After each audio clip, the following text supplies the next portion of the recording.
संत रामपाल जी महाराज एक ऐसे महान संत जिन्होंने अपनी सतभक्ति, तत्व ज्ञान, करुणा और सेवा के बल पर समाज में नई मिसाल कायम की है।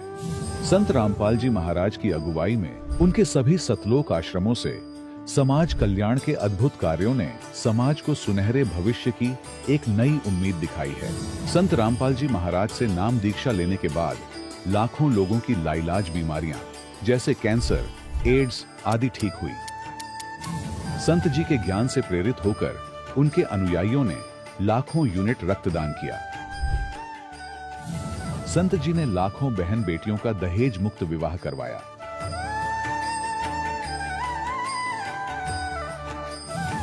संत जी ने लाखों लोगों का नशा छुड़वाया, करोड़ों उजड़े परिवार बसे। संत जी के आश्रमों में समागम के दौरान निःशुल्क नेत्र चिकित्सा, दंत चिकित्सा प्रदान की जाती है। संत रामपाल जी महाराज द्वारा समय समय पर पर्यावरण संरक्षण के उद्देश्य से बड़े स्तर पर वृक्षारोपण किया जाता है।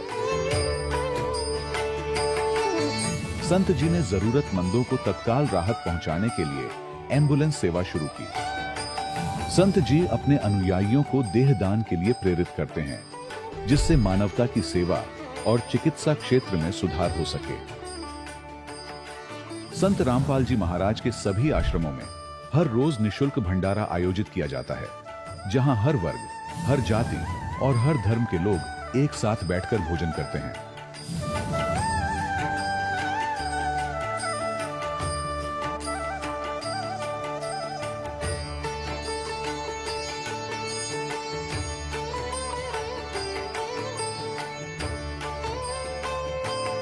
संत रामपाल जी महाराज के आश्रम में हजारों बुजुर्गों को सम्मान और प्यार के साथ जीवन जीने का अवसर मिलता है। उनके खाने, रहने और स्वास्थ्य की पूरी जिम्मेदारी संत रामपाल जी महाराज उठाते हैं। अनाथ बच्चों के लिए संत रामपाल जी महाराज के सभी आश्रम किसी वरदान से कम नहीं। यहाँ उन्हें शिक्षा, संस्कार और भविष्य के लिए बेहतर अवसर प्रदान किए जाते हैं। चाहे बाढ़ हो, भूकंप या महामारी, संत रामपाल जी महाराज और उनके अनुयायी हमेशा ही जरूरतमंदों के लिए सबसे आगे खड़े रहते हैं।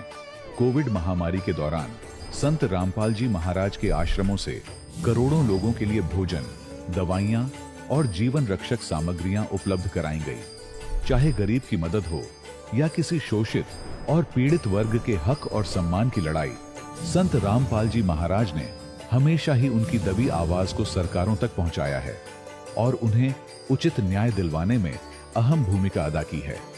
समाज में आध्यात्मिक और सामाजिक मूल्यों के प्रति जागरूकता लाने में संत रामपाल जी महाराज हर कदम पर मानवता के सच्चे सेवक साबित हुए हैं। संत रामपाल जी महाराज का जीवन हमें सिखाता है कि सच्ची सेवा वही है जो निस्वार्थ भाव से की जाए। आइए हम भी इस महान सेवा के कार्य में इस महान संत से जुड़ें और संत रामपाल जी महाराज से नाम दीक्षा लेकर अपने जीवन को धन्य बनाएं।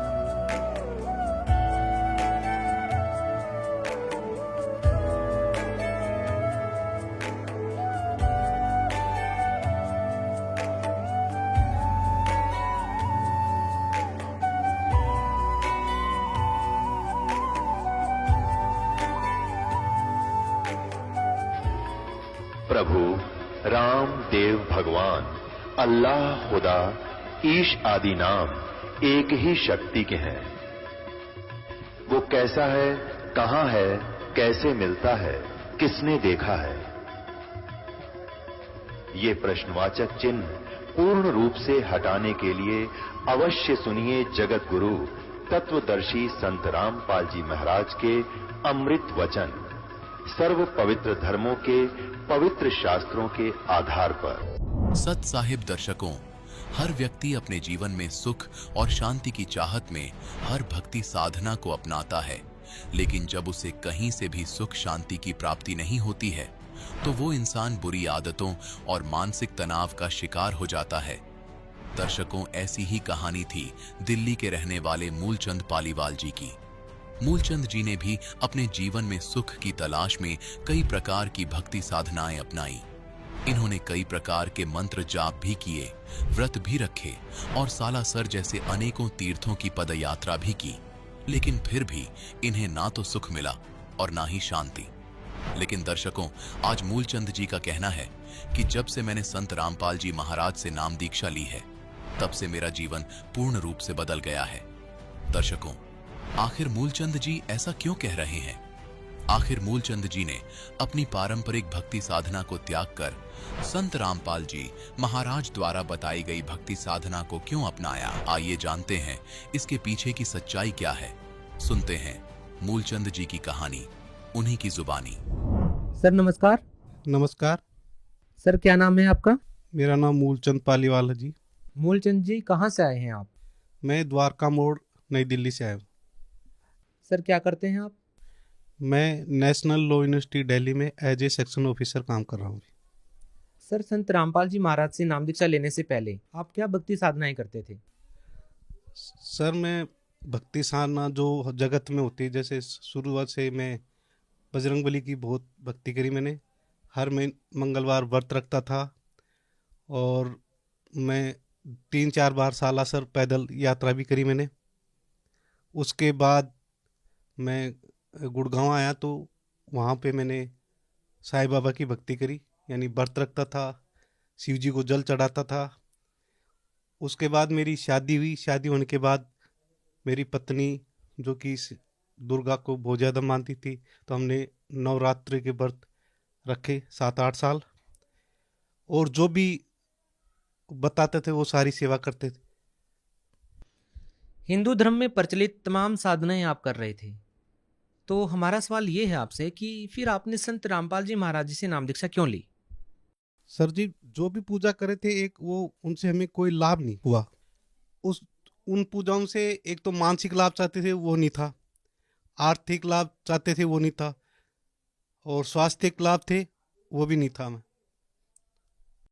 सर संत रामपाल जी महाराज जी से नाम दीक्षा लेने से पहले जो आप भक्ति साधनाएं कर रहे थे और जिन साधनाओं के करने से आप जो लाभ प्राप्त करना चाहते थे वो लाभ आपको प्राप्त नहीं हो रहे थे, तो क्या संत रामपाल जी महाराज से नाम दीक्षा लेने के बाद आपको वो लाभ प्राप्त हुए जो आपको पहले भक्ति साधना करने से नहीं मिल रहे थे? जी, सबसे पहले बताऊँ मेरे को आर्थिक लाभ। 2014 में मैं लालचवश या किसी भी कारण से मैं एक लॉटरी खेली, जो कि कभी 10, 20, 30 करते करते करते 4-5 महीने में मैंने 10 लाख रुपए डुबो दिए। वो भी मेरे पास नहीं थे, लोग उससे कर्जा लेके 10% पे कर्जा लेके, ऐसे करते करते वो कर्जा 30 लाख का हो गया। उसके बाद इसी टेंशन में नशे करने लगे, मैं दारू पीने लग गया, मीट शराब बीड़ी सिगरेट सब करने लग गया, और साथ में बीमार रहने लग गया। मेरे को हर महीने में कम से कम 2 बार डॉक्टर के पास जाना पड़ता था, क्योंकि सांस की दिक्कत हो गई थी मेरे को, और 500 mg की दवाइयाँ लेनी पड़ती थी। जैसे हमने सतगुरु रामपाल जी महाराज जी से नाम दीक्षा ली, आज के दिन मेरे को कोई समस्या नहीं है स्वास्थ्य, और जो कर्जा था वो धीरे धीरे कम हो रहा है, अब कोई दिक्कत नहीं है। संत रामपाल जी महाराज से नाम दीक्षा लेने के बाद आपको और क्या लाभ मिले? लाभ इसके ये तो मेरा पर्सनल लाभ था, और मेरा छोटा भाई है जो कि टीबी से ग्रस्त था, सांस की बीमारी थी। वो हर महीने कम से कम 7-8 हज़ार की दवाइयाँ खाता था, लेकिन जैसे ही उसको सतगुरु रामपाल जी महाराज जी की दया से नाम दिलाए, तो उसको 4-5 महीने में सारी जितनी दवाइयाँ थी वो सब छूट गई। आज वो बिल्कुल स्वस्थ है। उसके साथ जो छोटा भाई है, उसकी वाइफ को भूत प्रेत की दिक्कत थी, वो पूरी पूरी रात ना सोने देती थी ना सोती थी। लेकिन जैसे ही सतगुरु रामपाल जी महाराज जी से दीक्षा ली, आज वो बिल्कुल ठीक है और पूरा परिवार अच्छे से स्वस्थ है। और सब, वो भी पैसे से बहुत परेशान रहता था, आज वो भी ठीक है। सर, संत रामपाल जी महाराज जी से नाम दीक्षा लेने के बाद आपने बताया कि आपको बहुत सारे लाभ मिले। तो हमारी शंका ये है सर कि क्या यदि आप किसी और संत से जुड़ते तो क्या आपको लगता है कि आपको तब भी ये लाभ मिल सकते थे? सर, और संतों में और यहाँ पे सबसे बड़ा अंतर यह है कि जैसे हम कोई खेल खेलते हैं तो उसमें नियम होता है। तो और संतों से जैसे मेरे घर वाले राधा स्वामी भी जुड़े हुए हैं, मेरी सिस्टर जय गुरुदेव शिव जुड़ी है, लेकिन वो गुरु बना रखे हैं, पर साथ साथ वो सारी पूजाएं भी करते हैं। उनका कोई वो नियम नहीं है। लेकिन यहाँ सतगुरु जी तभी लाभ मिलता है जब हम पूरे नियम, जो गुरु जी के नियम है उनके अकॉर्डिंग चलते हैं, तो पूरा लाभ मिलता है। सर, इसके पीछे आप क्या कारण मानते हैं कि आपके रिलेटिव जो साधना कर रहे हैं उस साधना के करने से उनको कोई लाभ नहीं मिल रहा है, और आप जो साधनाएं कर रहे हैं उन साधनाओं के करने से लाभ मिल रहा है? सर, गीता जी के अध्याय नंबर 17 श्लोक नंबर 23 में साफ साफ लिखा है कि ओम तत् सत। तो ओम तो सबको पता है, लेकिन तत् का एक तत्वदर्शी संत ही बता सकता है, जो कि आज के समय संत रामपाल जी महाराज जी हैं, जिससे सत भक्ति से सबको लाभ होते हैं। सर देखिए, भक्ति तो आम साधारण व्यक्ति भी कर ही रहा है ना, तो लाभ तो उनको भी मिलना चाहिए। पर भक्ति वो करे एक जो हमारा शास्त्र अनुकूल साधना है वो नहीं करते। जो हमारे सदग्रंथ वेद पुराण गीता बाइबल जो बता रहे, जो असली उसमें ज्ञान है, उसके अकॉर्डिंग भक्ति नहीं करते। आप ये दावा कैसे कर सकते हैं कि जो अन्य जो साधक हैं, जो हिंदू धर्म में प्रचलित साधनाएं जो कर रहे हैं वो शास्त्रों के अनुसार नहीं है, और जो आप जो साधनाएं कर रहे हैं वो शास्त्रों के अनुसार हैं? जी, गीता जी में कहीं भी ये नहीं लिखा कि हमें भूखा रहना चाहिए, व्रत करना चाहिए, या किसी तीर्थ स्थान पे जाना चाहिए, या रोज रोज नए देवताओं की पूजा करनी चाहिए। ये कहीं पे भी नहीं लिखा। तो इसलिए हम बोल सकते हैं कि शास्त्र अनुकूल साधना करेंगे तो हमें लाभ जरूर मिलेंगे। आप भगत समाज को क्या संदेश देना चाहेंगे? भगत समाज को संदेश यही देना चाहूँगा कि आप सभी पढ़े लिखे हैं तो एक बार अपने सदग्रंथों को ध्यान से पढ़ें, देखें कि उसमें क्या लिखा हुआ है, सतभक्ति क्या है। अगर हम उसके अकॉर्डिंग अपनी साधना करेंगे तो हमें पूरा हर तरीके का लाभ मिलेगा। जो व्यक्ति संत रामपाल जी महाराज से नाम दीक्षा लेना चाहते हैं वो उनसे कैसे जुड़ सकते हैं, कैसे नाम दीक्षा ले सकते हैं? सर जी, इसका बहुत आसान तरीका है। किसी भी सोशल मीडिया प्लेटफॉर्म पर जाइए और उसमें सर्च कर दिए संत रामपाल जी महाराज जी, तो आपको सत्संग मिलेंगे। सत्संग के दौरान आपको नीचे एक पट्टी चलती है, उसमें हर जिले का आपको नंबर मिलेगा, वहाँ से आप अपना नामदान ले सकते हैं। जी, बहुत बहुत धन्यवाद। धन्यवाद। दर्शकों, अभी आपने सुने संत रामपाल जी महाराज से दीक्षा प्राप्त करके सुखी हुए भक्त के अनुभव। अब देखिए जगत गुरु तत्वदर्शी संत रामपाल जी महाराज के मंगल प्रवचन। अब श्रीमद् भगवद गीता अध्याय नंबर 8 के श्लोक नंबर 16 में कहा है कि ब्रह्मलोक में गए हुए साधक भी फिर लौटकर पुनरावर्ती माते हैं, उनकी जन्म मृत्यु होती है, वो मोक्ष प्राप्त नहीं कर सकते, पूर्ण मोक्ष प्राप्ति नहीं कर सकते। देखिएगा श्रीमद् भगवद गीता अध्याय नंबर 8 के और श्लोक नंबर 16 में, हे अर्जुन, ब्रह्मलोक पर्यंत सब लोग पुनरावर्ती में हैं। यहाँ देखना, इन स्टार लगा रखे है, इस पे स्टार यहाँ है। अर्थात जिनको प्राप्त होकर यानी ब्रह्मलोक में जाकर पीछे संसार में आना पड़े, ऐसे पुनरावर्ती कही गई है। ब्रह्मलोक पर्यंत यानी ब्रह्मलोक तक जितने भी लोक हैं उनमें गए हुए प्राणी वहां जाकर वापस आते हैं। और ये सिद्ध होगा। अब यहाँ थोड़ा सा ये अज्ञानी विचलित कर देंगे आपको कि इसमें ये लिखा आगे कि मुझे प्राप्त होकर पुनर्जन्म नहीं होता, गीता ज्ञानदाता कहता है। यहाँ ये अनुवाद गलत किया इन्होंने, देखिएगा, क्योंकि ये कंसेप्ट क्लियर करना पड़ेगा। अब 8 का गीता अध्याय नंबर 8 का श्लोक 16 पढ़ रहे हैं हम हे अर्जुन, ब्रह्मलोक पर्यंत सब लोग पुनरावृत्ति में हैं। पुनरावृत्ति माने वहां जिनको प्राप्त होकर पीछे संसार माना पड़े, ऐसे लोग हैं ये। परंतु यहां लिखा है परंतु हे कुंती पुत्र, मुझको प्राप्त होकर पुनर्जन्म नहीं होता। अब यहां अनुवाद गलत किया है ना, विद्यते का अर्थ लिख दिया होता। विद्य माने एक, देखो विद्यता एक विद धातु से बना है, तो विद माने जानना होता है। न विद्यते माने जो ये नहीं जानते कि ब्रह्मलोक में गए हुए प्राणी भी पुनरावृत्ति में होते हैं, वो मुझे प्राप्त होकर भी पुनर्जन्म को प्राप्त करते रहते हैं। अर्जुन, इसका अर्थ ये बनता है, इन्होंने गलत कर रखा है, इसका अर्थ ये बनता है जो ये नहीं जानते कि ब्रह्मलोक में गए हुए प्राणी भी पुनरावृत्ति में है, वहां गए हुए भी उनका पुनर्जन्म होता ही है, तो वो मुझे प्राप्त होकर भी, मेरी साधना करके भी वो पुनरावृत्ति में ही हैं, उनका पुनर्जन्म है। अर्जुन, जो ये नहीं जानते, ये देखो फिर अब समझ में आएगा आपको। ये लिखा है ब्रह्म भुवनाथ लोका पुनरावृत्ति ने अर्जुन। यह कहता है कि माम उपेते तु कौनते पुनर्जन्म, मुझे प्राप्त होकर पुनर्जन्म है। न विदते माने जो ये नहीं जानते कि ब्रह्म भुवनाथ लोका पुनरावृत्ति ने अर्जुन। माम उपेते तु कुंते पुनर्जन्म, मुझे प्राप्त होकर तो अर्जुन पुनर्जन्म ही होता है। जो ये नहीं जानते, उन साधकों का भी पुनर्जन्म होता है जो ये नहीं जानते कि ब्रह्मलोक में गए हुए प्राणी पुनर्जन्म में आते हैं, मुझे प्राप्त होकर भी वो पुनर्जन्म ही प्राप्त करते हैं। इसका ये अर्थ है सीधा सा।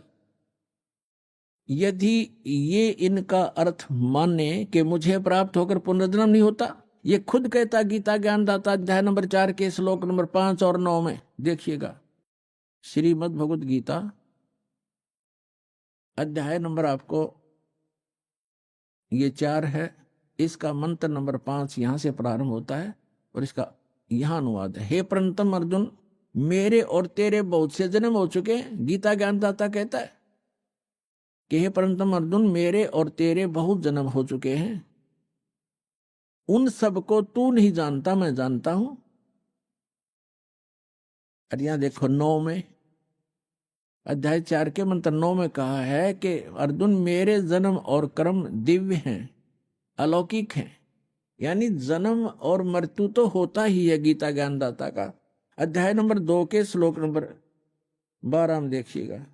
गीता अध्याय नंबर 2 का अध्याय नंबर 2 श्रीमद् भगवद गीता और श्लोक नंबर ये 12, इसमें कहा कि न तो ऐसा है कि मैं किसी काल में नहीं था, अथवा तू नहीं था, अथवा ये राजा लोग नहीं थे, और न ही ऐसा है कि हम इससे आगे हम सभी नहीं रहेंगे। इससे सिद्ध है कि गीता ज्ञानदाता कहता है कि तेरे और मेरे पहले भी जन्म हुए हैं और आगे भी होते रहेंगे। अब गीता अध्याय नंबर 2 के श्लोक नंबर 17 में गीता ज्ञानदाता कहता है कि अविनाशी तो वो है जिसने सारे ब्रह्मांडों की रचना की, उसको मारने में कोई सक्षम नहीं है। देखिएगा अध्याय नंबर 2 और श्लोक नंबर 17, इसमें कहा कि नाश रहित तो उसको जान जिससे यह संपूर्ण जगत व्याप्त है। इस अविनाशी का विनाश करने में कोई भी समर्थ नहीं है। इसे सिद्ध है गीता ज्ञानदाता से कोई अन्य है सक्षम और समर्थ और अविनाशी परमात्मा। गीता अध्याय नंबर 10 के श्लोक नंबर 2 में गीता ज्ञानदाता स्वयं कहता है कि अर्जुन, मेरी उत्पत्ति को ना ते देवता जानते ना ऋषि, क्योंकि इन सब की उत्पत्ति का कारण मैं हूं, क्योंकि ये सभी इस काल से उत्पन्न हुए ब्रह्म से। गीता ज्ञानदाता ब्रह्म है, इसको सरपुरुष कहा है। श्रीमद् भगवद गीता अध्याय नंबर 15 के श्लोक 16 और 17 में 3 पुरुष हैं, सरपुरुष और अक्षर पुरुष। सरपुरुष ये ब्रह्म है गीता ज्ञानदाता, जो श्री कृष्ण में प्रवेश करके बोल रहा है। ये केवल 21 ब्रह्मांड का प्रभु है, स्वामी है, मालिक है।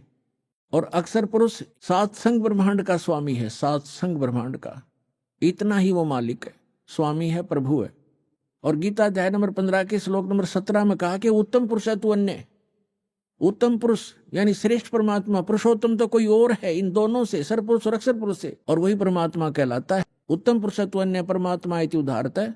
यह लोक तरम आविश्य विभर्ति अवैश्वर है, जो तीनों लोकों में प्रवेश करके सबका धारण पोषण करता, वो है विनाशी भगवान।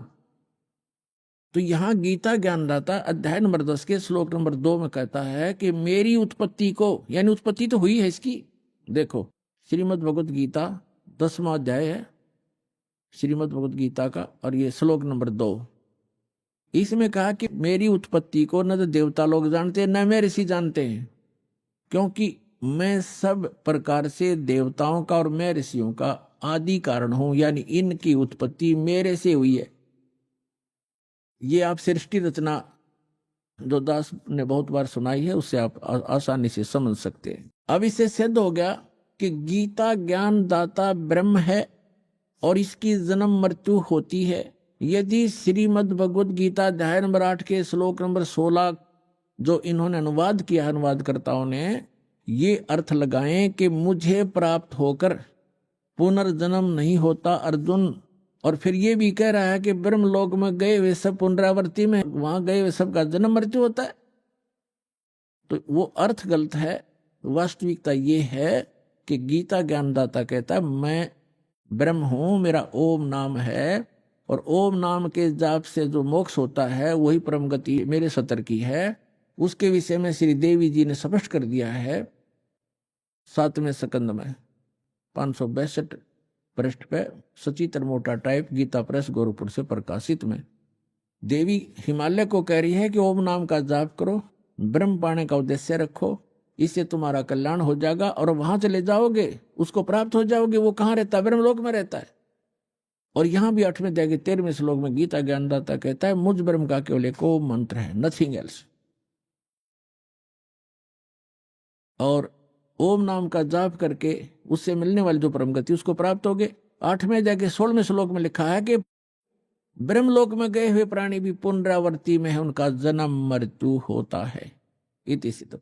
अब गीता ज्ञानदाता अपने भी जन्म मृत्यु बताता है, तो उसके साधक के भी जन्म मृत्यु सदा बने रहेंगे, और सदा जन्म मृत्यु बना रहेगा तो वो जीव सुखी नहीं हो सकता, उसको परम शांति नहीं हो सकती। इसलिए गीता ज्ञानदाता अपने से अन्य उस समर्थ और अविनाशी परमात्मा की शरण में जाने को कह रहा है। श्रीमद् भगवत गीता अध्याय नंबर 18 के श्लोक नंबर 62 में गीता ज्ञानदाता कहता है अर्जुन तू सर्वभाव से उस परमेश्वर की शरण में जा, यानी कोई अन्य है वो। ये देखिएगा श्रीमद् भगवत गीता अध्याय 18 का और श्लोक नंबर हम 62 पढ़ेंगे। हे भारत, सब प्रकार से उस परमेश्वर की शरण में जा, उस परमेश्वर की कृपा से ही तू परम शांति को और सनातन परम धाम को प्राप्त होगा। इससे सिद्ध हो गया कि गीता ज्ञान दाता की साधना से न तो परम शांति हुआ, न वो शाश्वत स्थान मिला है जो कभी नष्ट में नहीं आता, कभी नाश नहीं होता। अब श्री मद् भगवत गीता अध्याय नंबर 15 के श्लोक नंबर 1 से 4 में एक निष्कर्ष दिया है। जैसे श्रीमद् भगवत गीता अध्याय नंबर 4 के श्लोक नंबर 32 और 34 में स्पष्ट किया था अभी दास ने। 32वें श्लोक में कहा है कि अर्जुन यज्ञों की जानकारी, यानी यज्ञ माने धार्मिक अनुष्ठान साधनाओं की जानकारी सच्चिदानंद घन ब्रह्म यानी उस परम अक्षर ब्रह्म के मुख कमल से उच्चरित वाणी में वो बोली गई है, वो तत्व ज्ञान है, उसमें विस्तार से कही गई है, और उसके जानने के बाद फिर पूर्ण मोक्ष प्राप्त हो जाता है। चौथे अध्याय के 34वें श्लोक में कहा कि वो तत्व ज्ञान जो सच्चिदानंद घन ब्रह्म यानी सत्य पुरुष अकाल मूर्त स्वयं अपने मुख कमल से आकर बोलता है, वो तत्व ज्ञान है। और उस तत्व ज्ञान को तू तत्वदर्शी संतों के पास जाकर समझ, उनको दंडोत प्रणाम करने से, कपट छोड़कर प्रसन्न करने से, सरलतापूर्वक प्रसन्न करने से वो तत्वदर्शी संत तुझे उस तत्व ज्ञान का उपदेश करेंगे। इसे सिद्ध हो गया कि गीता ज्ञानदाता अपने से अन्य परमात्मा के बारे में जानकारी दे रहा है, और उस ज्ञान से वो गीता ज्ञानदाता भी परिचित नहीं है। तो उस तत्व ज्ञान का जो तत्वदर्शी संत से पूछने को कहा है, उसकी पहचान बताइए 15वें अध्याय के प्रथम मंत्र में, कि जो संत इस उल्टे लटके हुए संसार रूपी वृक्ष के यानी ऊर्ध्व मूलम अधः शाखम अश्वत्थम प्राहु अव्यम, ऊपर को जड़ वाला नीचे को शाखा वाला। ऊर्ध्व मूलम अधः शाखम अश्वत्थम प्राहु अव्यम छंदासी यस्य प्रणानी ये तम वेद स वेदवित। इसमें क्या बताया है कि ये उल्टा लटका हुआ संसार रूपी वृक्ष है अर्जुन। ऊर्ध्व मूलम अधः शाखम, ऊपर को जड़ और नीचे को शाखा, यानी ऊपर सतलोक में जो परमात्मा रहता है वो मूल है सभी संसार रूपी वृक्ष का। और जैसे पूरे वृक्ष को, पूरे पौधे को, पूरे पेड़ को आहार कहाँ से मिलता है? मूल से प्राप्त है, जड़ से। तो वो सबका पालनहार, सबका धारण पोषण करने वाला वो मूल परमात्मा, वो मूल मालिक तो ऊपर है। ऊर्ध्व मूलम, इस संसार रूपी वृक्ष की ऊपर को जो जड़ है वो तो पूर्ण परमात्मा है, नीचे को शाखा है, ये संसार रूपी वृक्ष है। और इसके जो सभी विभागों को जानता है स वेदवित, वह तत्वदर्शी संत है। ये देखिए, ये है पंचदशो अध्याय 15वां अध्याय, मंत्र नंबर 1। ऊर्ध्व मूलम अधः शाखम अश्वत्थम प्राहु अव्यम छंदासी यस्य प्रणानी ये तम वेद स वेदवित। ये देखिएगा, ये संसार रूपी वृक्ष का एक चित्र जानो, ऊपर को जड़ और नीचे को शाखा वाला है। ये संसार रूपी वृक्ष है। और जो संत जड़ से लेकर, मूल से लेकर तना, मोटी डार, शाखा और पत्तों तक बता देगा, स वेदवित, वो तत्वदर्शी संत है। अभिदास ने सत्संग के प्रारंभ में कहा था, तुम साहेब तुम संत हो, तुम सतगुरु तुम हंस, गरीबदास तेरे रूप बिना और न दूजा अंश। रामानंद जी ने कहा था कि हे परमात्मा, तुम साहेब तुम भगवान हो, तुम साहेब तुम संत, और तुम सतगुरु तुम हंस हो। सतगुरु माने तत्व ज्ञान, यथार्थ ज्ञान बताने वाले भी आप ही हो। तो उस परमात्मा ने, सच्चिदानंद घनब्रह्म ने अपनी अमृतवाणी में इन सभी सदग्रंथों का ज्ञान पहले ही बोल रखा है। सतगुरु के लक्षण कहूँ मधुरे बैन विनोद, 4 वेद 60 शास्त्र वो कहे 18 बोध। सतगुरु के लक्षण, सतगुरु की एक पहचान ये भी है कि सभी सदग्रंथों का ज्ञाता होता है वो। तो वो परमात्मा स्वयं ही थे। 600 वर्ष पहले कहा था, अक्षर पुरुष एक पेड़ है, सर पुरुष वाकी डारे, तीनों देवा शाखा हैं ये पात रूप संसार। खुद भगवान ने अपने द्वारा रची सृष्टि को आप ही बताया था कि अक्षर पुरुष एक पेड़ है। अभिदास ने बताया था गीता अध्याय नंबर 15 के श्लोक 16 और 17 में 3 पुरुष हैं, सर पुरुष, अक्षर पुरुष और परम अक्षर पुरुष। तो यहाँ परमात्मा ने अक्षर पुरुष से शुरू किया, क्योंकि जो मूल मालिक है वो परम अक्षर ब्रह्म है। वो तो जड़ है संसार रूपी वृक्ष की, वो गुप्त होता है। जड़ें हिडन होती हैं, पृथ्वी में छुपी रहती हैं, और सब काम वहीं से हो रहा है। तो ऐसे वो परमात्मा तो प्रोक्ष है, गुप्त है। परमात्मा ने अपने को छोड़कर इस वाणी में अक्षर पुरुष, ज्योति निरंजन सर पुरुष और तीनों देवता रजगुण ब्रह्मा सतगुण विष्णु तमगुण शिव जी और पत्तों की जानकारी इस वाणी में दिया। क्या कहा है कबीर? अक्षर पुरुष एक पेड़ है। ये देखो, अक्षर पुरुष एक पेड़ है, सर पुरुष कहो इसको, निरंजन कहो, सर पुरुष वा की डार, और तीनों देवा शाखा है पात रूप संसार। तो वो परमात्मा सतगुरु थे और खुद वो सत्ता ज्ञान देने के लिए आते ही आते हैं। ये वेद बताते हैं। अब उन्होंने क्या बताया है देखिएगा, परमात्मा ने यहां से स्टार्ट किया है, अपने को छुपा कर कहा है अक्षर पुरुष एक पेड़ है। जो जमीन से बाहर दिखाई देता है सारा वृक्ष कहलाता है। अक्षर पुरुष एक पेड़ है, ये तना, ये सर अक्षर पुरुष समझो, और सर पुरुष वा की डार, ये मोटी डार, और तीनों देवा शाखा हैं पाते रूप संसारे। अब यहां परमात्मा ने स्पष्ट कर दिया, अपने को छुपा दिया कि मूल मालिक तो है ही, वो दास भेज दिया ये बताने के लिए कि जड़ कौन है, वो परम अक्षर ब्रह्म है। ये देखिएगा इस चित्र के अंदर ये लिखा है स्पष्ट, ये मूल है, पूर्ण ब्रह्म कहो, परमेश्वर कहो, और परम अक्षर ब्रह्म, ये परम अक्षर ब्रह्म है। ये जड़ जो है, ये परम अक्षर ब्रह्म को समझो, ये मूल है उस संसार रूपी वृक्ष की। और वो है कौन, ये देखिएगा इधर, पूर्ण ब्रह्म कबीर साहेब, ये कबीर परमेश्वर परम अक्षर ब्रह्म है। ये है संसार रूपी वृक्ष की जड़। और ये अक्षर पुरुष एक पेड़ है, सरपुरुष वा की डार, और तीनों देवा शाखा है, ये पात्र। अब हम आते हैं श्रीमद् भगवद गीता के अध्याय नंबर 15 के श्लोक नंबर 1 पर। ऊर्ध्व मूलम अधः शाखम। गीता ज्ञान दाता ने केवल इतना बताया है, ऊपर को जड़, नीचे न शाखा वाला ये संसार रूपी उल्टा लटका हुआ संसार रूपी वृक्ष समझो, पीपल का वृक्ष रूप। और छंदासी यस्य प्रणानी, यस्य माने इसके, छंद माने विभागों को, सब भागों को, पार्ट्स को। यह तम वेद, इसके पत्ते आदि जो छंद हैं, इसके विभाग हैं, उनको जो जानता है, उस अज्ञान अंधकार में छपे हुए इस संसार रूपी वृक्ष के सभी विभागों को जो जानता है, स वेदवित, वह वेद के तात्पर्य को जानने वाला है, वो तत्वदर्शी संत है। देखना पंचदशों अध्याय 15वां अध्याय श्रीमद् भगवद गीता का।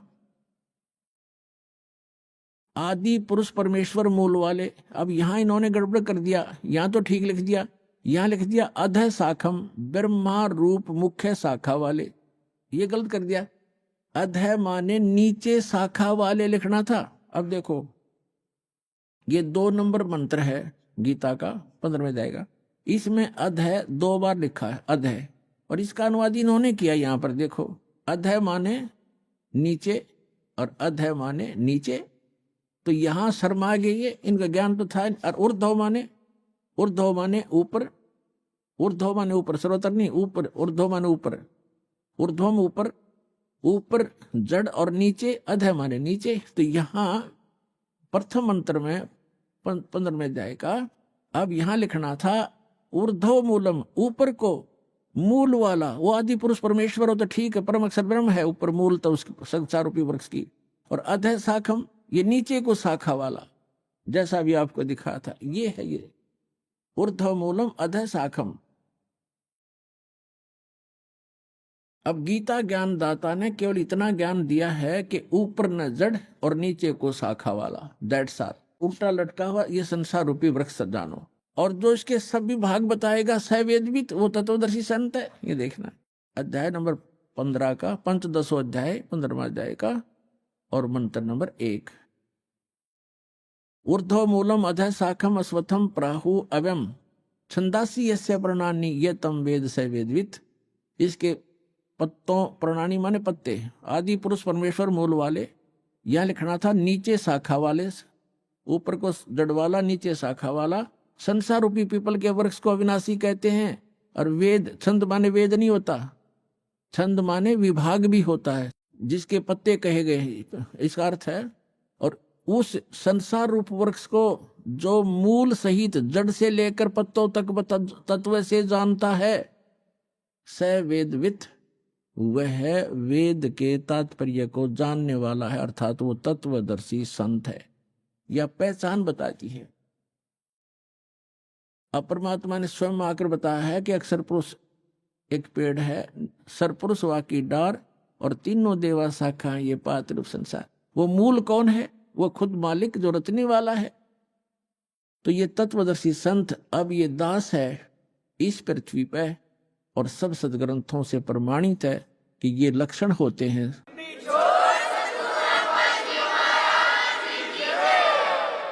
अब इसमें क्या बताया है 15वें अध्याय के 3-4 में स्पष्ट कर दिया है कि जिस समय वो तत्वदर्शी संत मिल जाए और वो तत्व ज्ञान बतावेगा, उस तत्व ज्ञान रूपी शस्त्र के द्वारा इस अज्ञान रूप उलझी हुई गुत्थी को काटकर, अर्थात अच्छी तरह समझकर, उसके पश्चात परमेश्वर के उस परम पद की खोज करनी चाहिए, जहां जाने के बाद साधक फिर लौटकर कभी संसार में नहीं आते। गीता ज्ञानदाता कहता है मेरे भी जन्म मृत्यु और तेरे भी अर्जुन। तो जब तक जन्म मृत्यु है तब परम मोक्ष नहीं हो सकता, वो परम शांति प्राप्त नहीं हो सकती, शाश्वत स्थान नहीं मिला उनको। अब देखिएगा यहां गीता ज्ञानदाता कहता है 15वें अध्याय के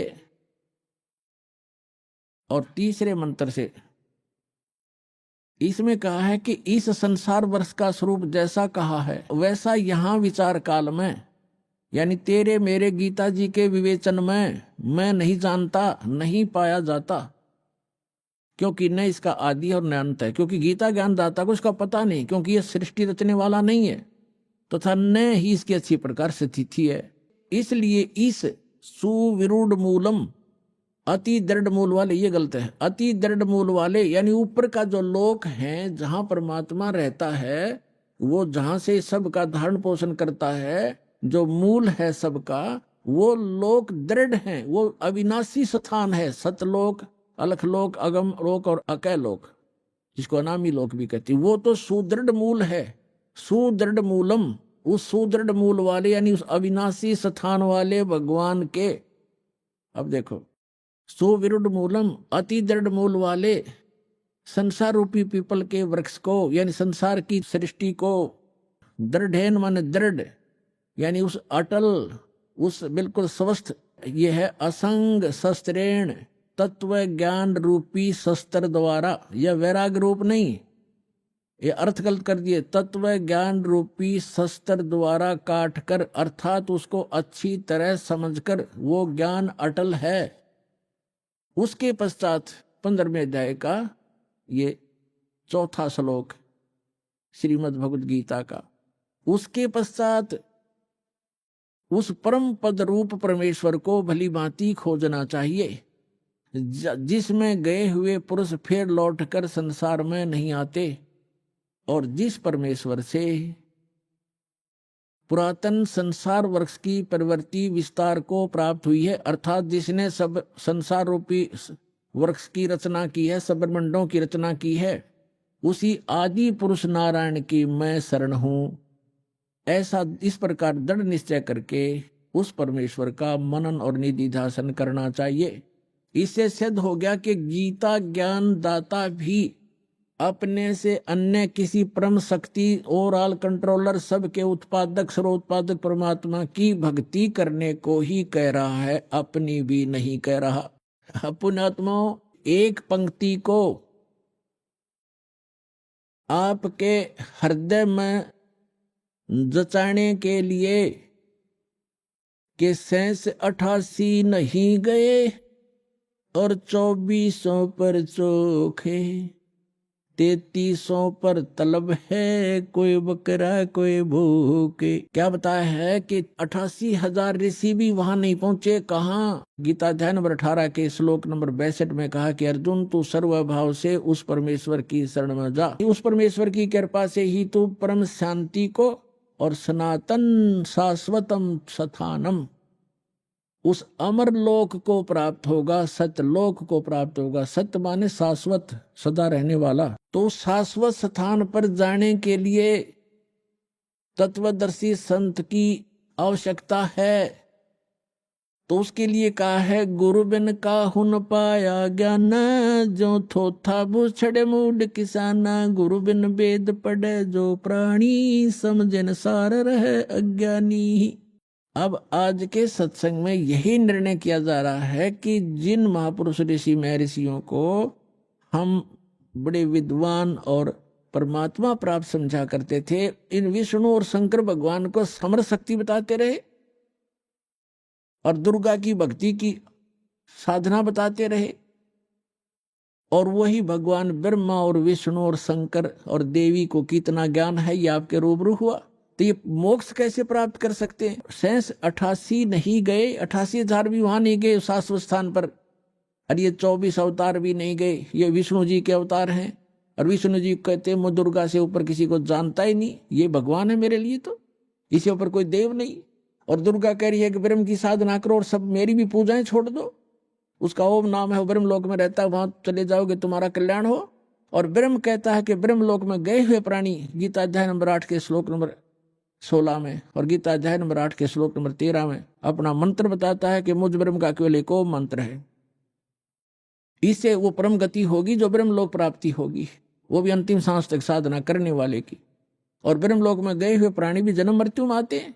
अब वो खुद कहता है कि उस परमेश्वर की शरण में जा, जिसकी कृपा से तू परम शांति को और सनातन परम धाम को प्राप्त होगा। और जहां 15वें अध्याय के 4थे श्लोक में स्पष्ट कर दिया है कि जहां जाने के बाद साधक फिर लौटकर कभी संसार में नहीं आते। और गीता ज्ञानदाता कहता कि मैं भी जन्म मृत्यु हूं और तेरी भी जन्म मृत्यु। तो पुण्यात्माओं, इस एक कंसेप्ट को क्लियर करने के लिए कि सूक्ष्म वेद में जो लिखा है वो सारा सत्य है, लेकिन हमने असत्य ग्रहण कर रखा था, इसलिए हमारे सत्य हमें अच्छा नहीं लगा, सुहाया नहीं। उस सत्य को सत्य ग्रहण कराने के लिए आपके हृदय में इसको स्थान बनाने के लिए ये इतना सत्संग करना पड़ रहा है। अब क्या निष्कर्ष निकला? इन जितने भी अज्ञानी हैं, आचार्य हैं, शंकराचार्य हैं, या जितने भी ब्राह्मण गुरु हुए हमारे, या विश्व के जितने आज तक गुरु पद हुए हैं, जिन महापुरुषों को परमात्मा मिले उनको छोड़कर, वो तो आपको मैंने दास ने नाम गिना ही दिए, और कोई एक आधा भूल चूक रहेगी होगी, वो मैं उनसे अपरिचित नहीं हूं, उनको अवश्य मिले होंगे, उनको ज्ञान अवश्य होगा। तो इनके अतिरिक्त किसी के पास यथार्थ ज्ञान नहीं, यथार्थ भक्ति विधि नहीं, तो ये मोक्ष कैसे प्राप्त करेंगे? आज का प्रसंग यही चल रहा है कि गुरु बिन काहु न पाया ज्ञान, जो थोथा भूषण मूड किसाना, गुरु बिन वेद पढ़े जो प्राणी, समझ न सारे रहे अज्ञानी। ये सारे ज्ञानी थे। सुर नर मुनि जन 33 करोड़ी, बंदे सभी काल की डोरी। ये 33 करोड़ देवता, ये सुर मुनि ऋषि महर्षि, कहते हैं सारे काल की डोरी का बंध रहे थे। और ये जितने भी आज तक के आचार्य शंकराचार्य हमारे हुए हैं धर्मगुरु, इनसे पूछिएगा कि गीता अध्याय नंबर 18 के श्लोक नंबर 62 में गीता ज्ञानदाता अपने से अन्य किस परमेश्वर की शरण में जाने को कह रहा? तो ये क्या हमें मीठी गोली दिया करते थे? यो सब कुछ अपने बारे में कह रहे, इनमें अकल है कोई? और आज तक ये हमें मूर्ख बना रहे थे।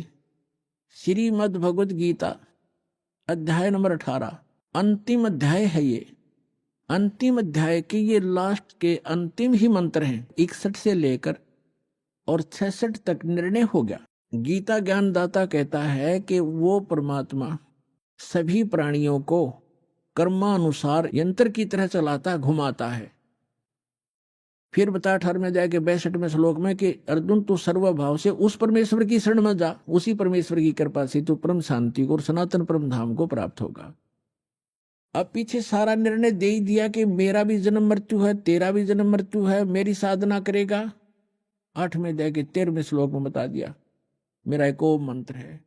8वें अध्याय के प्रथम मंत्र में अर्जुन ने पूछा कि हे भगवान, आपने 7वें अध्याय के 29वें श्लोक में ये कहा है कि मेरे आश्रित होकर, आश्रित का अर्थ है कि गीता ज्ञानदाता कहता है कि तत्वदर्शी संत की खोज जो कर लेता है मेरे निर्देशानुसार, चौथे अध्याय के 32 और 34 में बताया, इस ज्ञान को आश्रय कर लेता है, वो जरा और मरण, जरा माने वृद्धावस्था, मरण माने मृत्यु, वृद्धावस्था के दुख और मृत्यु के दुख से जो छूटने का प्रयत्न करते हैं वे उस तत्ब्रह्म को जान चुके हैं और सारे अध्यात्म ज्ञान से परिचित हैं और सभी कर्मों से वो परिचित हैं। वही व्यक्ति, वही साधक जरा माने वृद्धावस्था के दुख से, बुढ़ापे के दुख से और मृत्यु के दुख से छूटने का प्रयत्न करते।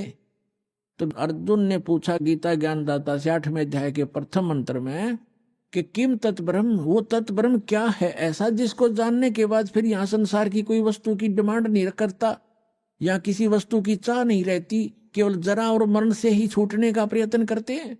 किम तत्ब्रह्म 8वें अध्याय के 3रे श्लोक में उत्तर दिया गीता ज्ञानदाता ने कि वो परम अक्षर ब्रह्म है, गीता ज्ञानदाता से अन्य है। गीता अध्याय नंबर 15 के श्लोक नंबर 16 और 17 में 3 पुरुष हैं।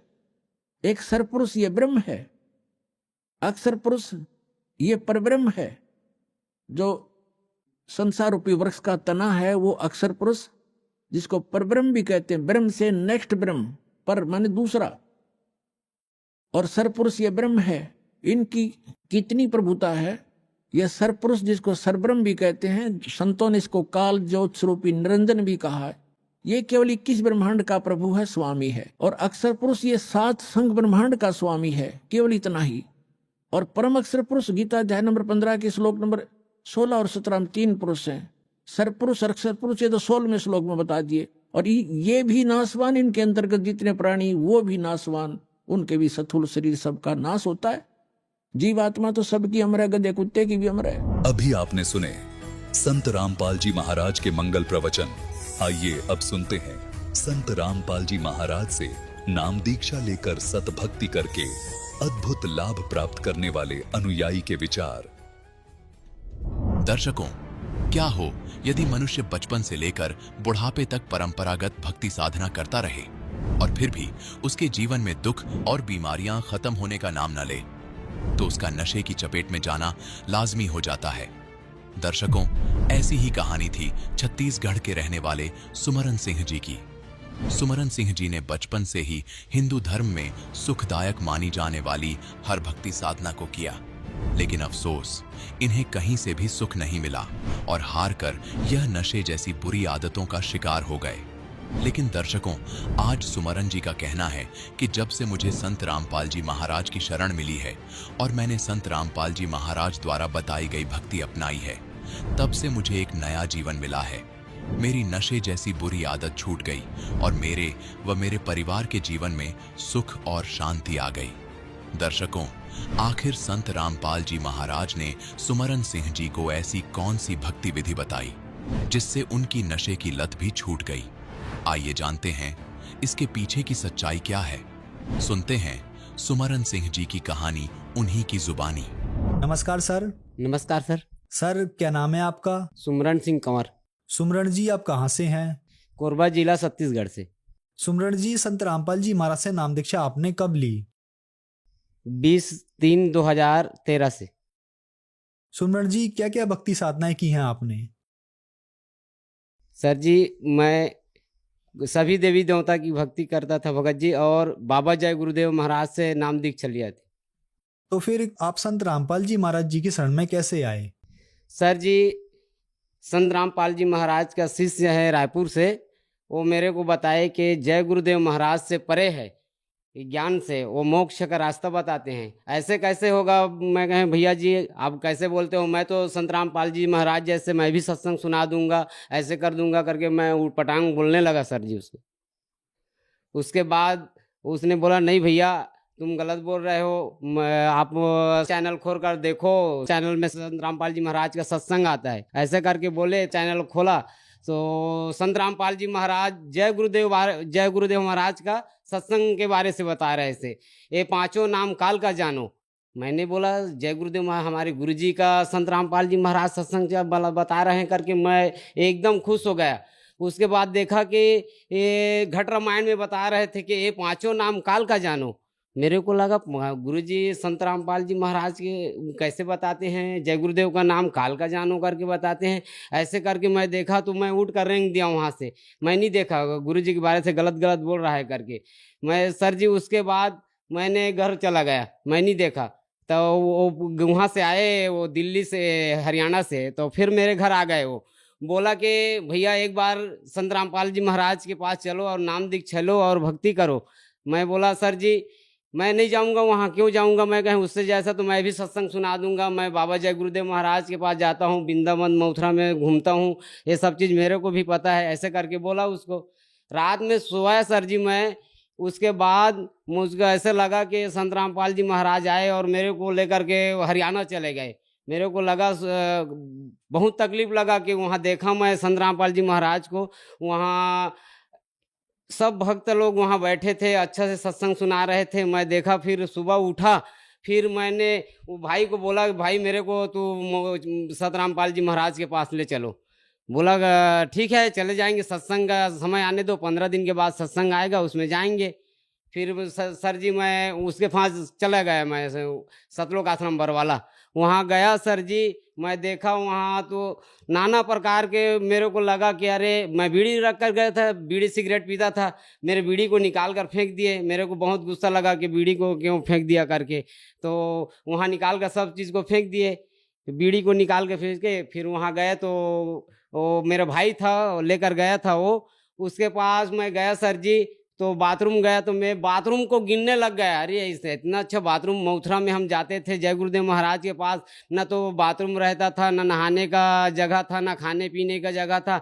यहाँ तो बाथरूम मैं गिनने लग गया, ऐसे करके जाते जाते नहाने का, लेटरिन बाथरूम का सबको गिनने लग गए सर जी। उसके बाद हाथ मुंह धोकर गए, नाम दीक्षा के जगह गए, वहाँ नाम दीक्षा हम लोग लिए सर जी सतगुरु रामपाल जी महाराज से। संत रामपाल जी महाराज से नाम दीक्षा लेने के बाद क्या आपको लाभ भी मिले? सर जी बहुत लाभ हुआ मेरे को। पहले मेरे एक कोंथा में बहुत बड़ा बीमारी होता था, इतना बड़ा यहाँ निकल जाता था। उस बीमारी होते ही मैं न चल सकता था, न लेट सकता था। इतना दर्द होता था कि मैं कोई हथौड़ी पाऊँ तो उसमें मार कर तोड़ कर फेंक दूँ, इतना दर्द होता था सर जी कि मेरे को बहुत तकलीफ होता था। मैं कहीं आ नहीं जा सकता था, बहुत परेशानी में था। डॉक्टर को दिखाया, एक डीके हॉस्पिटल है कोरबा जिला में, उसको दिखाया तो बोला कि ऑपरेशन करना पड़ेगा। फिर मैंने बोला सर जी कि मैं ऑपरेशन नहीं करवाऊंगा, मेरे पास तो कुछ पैसा नहीं था। मैं तो धान बेच कर गया था, मैं सतलोक आश्रम बरवाला, मेरे पास कुछ धान था, उसको बेच कर मैं सतलोक आश्रम बरवाला गया था, तो मैं नहीं करवाऊंगा गया। फिर मैंने सुना था टीवी में कि संत रामपाल जी महाराज के शिष्य लोग बताते थे कि बहुत लाभ मिलते थे, कि वो बीमारी, बड़े बड़े बीमारी, कैंसर से टीबी सब बीमारी ख़त्म हो जाते हैं करके। फिर मैंने हाथ जोड़ के प्रार्थना किया कि आज मैं जाऊंगा अगले तरफ, तो मैं गुरुजी से बात करूंगा कि गुरुजी मेरा भी बीमारी छुड़ा दो करके। फिर हम लोग 15 महीना दिन बाद फिर गए गुरुजी के सत्संग सुनने। फिर वहाँ गए सर जी, तो गुरुजी आए, दर्शनार्थ में लाइन लगे थे। गुरुजी बोला मेरे को, बेटा तू क्या बोलना चाहते तू बोलो। मैं तो पूरा मेरा मुंह नहीं खुला सर जी, मैं इतना रोने लगा कि मालिक मेरे घर में मैं बोला हूँ उसको कैसे जान दिए करके, मेरे को बहुत तकलीफ लगा है। पूर्ण परमात्मा है, पूर्ण मालिक है।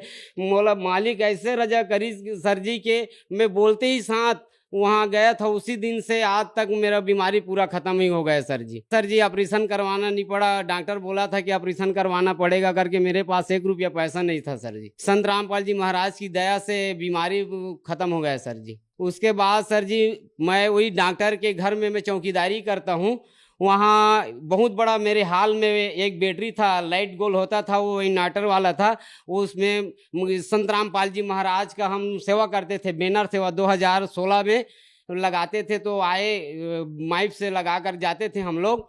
उसके बाद हम लोग उस बैटरी को चार्ज करने के लिए मैं घुस गया और किसी को नहीं बताया। मेरे पीछे में एक वो, जैसे मैं उस बैटरी में लगाया वो पूरा ब्लास्ट हो गया और मेरे को सर जी कुछ नहीं हुआ। मेरे को तो ख़त्म हो गया है करके सब लोग घर से निकल कर भाग गए।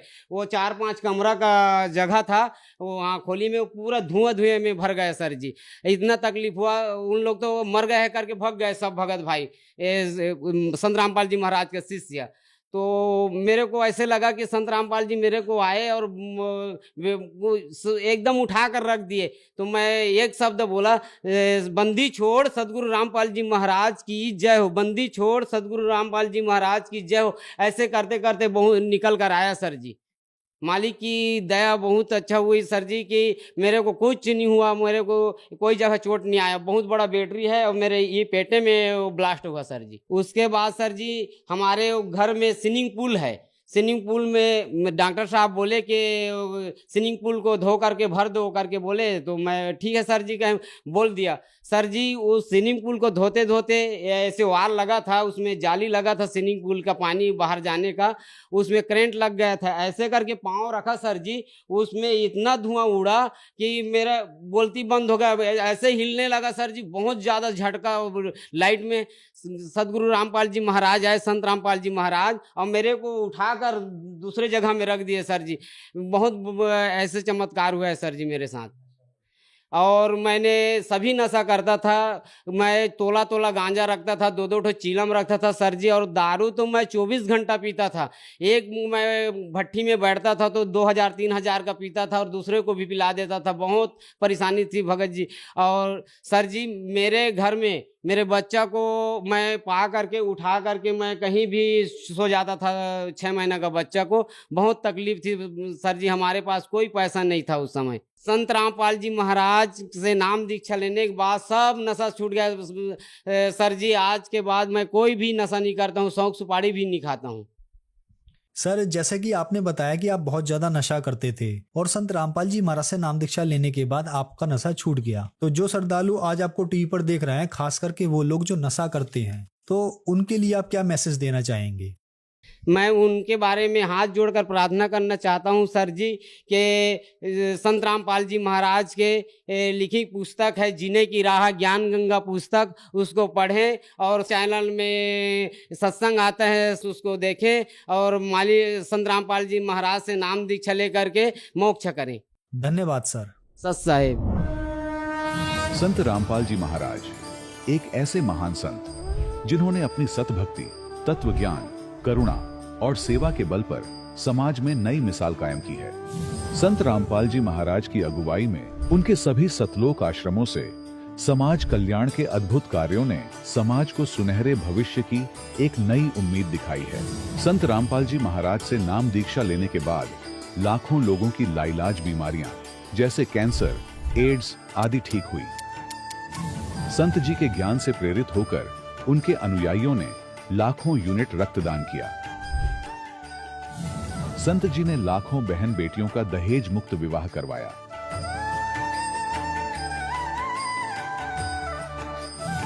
संत जी ने लाखों लोगों का नशा छुड़वाया, करोड़ों उजड़े परिवार बसे।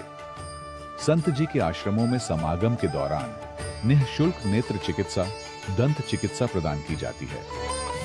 संत रामपाल जी महाराज द्वारा समय समय पर पर्यावरण संरक्षण के उद्देश्य से बड़े स्तर पर वृक्षारोपण किया जाता है। संत जी ने जरूरतमंदों को तत्काल राहत पहुंचाने के लिए एम्बुलेंस सेवा शुरू की। संत जी अपने अनुयायियों को देह दान के लिए प्रेरित करते हैं, जिससे मानवता की सेवा और चिकित्सा क्षेत्र में सुधार हो सके।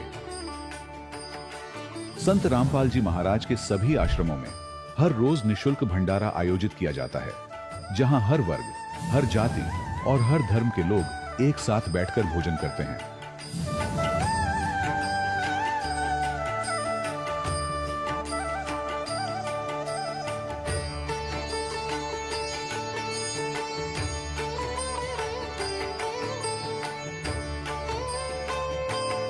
संत रामपाल जी महाराज के आश्रम में हजारों बुजुर्गों को सम्मान और प्यार के साथ जीवन जीने का अवसर मिलता है। उनके खाने, रहने और स्वास्थ्य की पूरी जिम्मेदारी संत रामपाल जी महाराज उठाते हैं। अनाथ बच्चों के लिए संत रामपाल जी महाराज के सभी आश्रम किसी वरदान से कम नहीं। यहाँ उन्हें शिक्षा, संस्कार और भविष्य के लिए बेहतर अवसर प्रदान किए जाते हैं। चाहे बाढ़ हो, भूकंप या महामारी, संत रामपाल जी महाराज और उनके अनुयायी हमेशा ही जरूरतमंदों के लिए सबसे आगे खड़े रहते हैं। कोविड महामारी के दौरान संत रामपाल जी महाराज के आश्रमों से करोड़ों लोगों के लिए भोजन, दवाइयां और जीवन रक्षक सामग्रियां उपलब्ध कराई गई। चाहे गरीब की मदद हो या किसी शोषित और पीड़ित वर्ग के हक और सम्मान की लड़ाई, संत रामपाल जी महाराज ने हमेशा ही उनकी दबी आवाज को सरकारों तक पहुंचाया है और उन्हें उचित न्याय दिलवाने में अहम भूमिका अदा की है। समाज में आध्यात्मिक और सामाजिक मूल्यों के प्रति जागरूकता लाने में संत रामपाल जी महाराज हर कदम पर मानवता के सच्चे सेवक साबित हुए हैं। संत रामपाल जी महाराज का जीवन हमें सिखाता है कि सच्ची सेवा वही है जो निस्वार्थ भाव से की जाए। आइए हम भी इस महान सेवा के कार्य में इस महान संत से जुड़ें और संत रामपाल जी महाराज से नाम दीक्षा लेकर अपने जीवन को धन्य बनाएं।